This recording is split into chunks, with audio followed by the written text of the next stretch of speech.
This is an example of a slightly more sophisticated plot that you can make with catalogs in the WISE image service.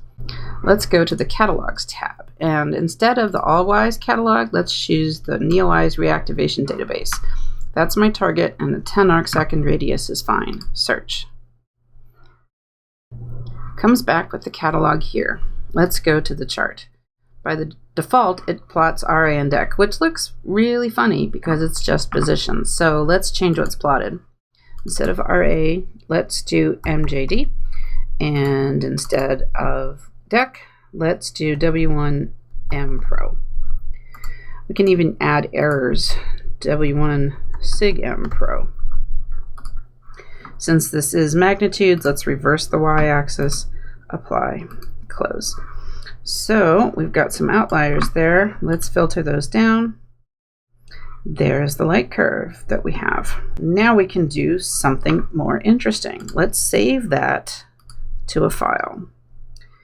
So you note that it's got some pretty big gaps in this light curve because of the nature of WISE's observing. Let's go to the time series tool and let's go find that light curve that I just downloaded. I know that this is a NeoWISE light curve, but we didn't actually save the columns that this tool needs to go and grab the associated images. So I'm going to pick Other and then Upload. It successfully identified MJD as the time axis, but instead of magnitude, it grabbed declination there. Let's help it out. W1M Pro for the brightness. And it has understood that it's magnitudes. It's got that oriented correctly. But you can see there's still some pretty big gaps in this light curve. Let's go to the period finder.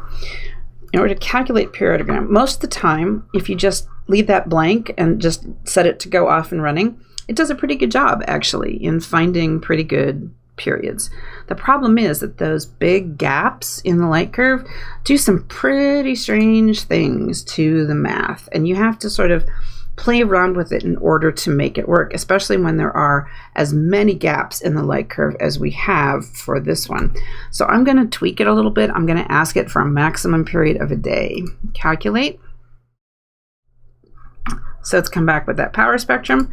I'll click on the peak, and there's the phase light curve. That's about the period I was expecting. I could play around with it, experiment with other phase light curves from the other peaks. You can see that none of them are as nice as the peak that I calculated.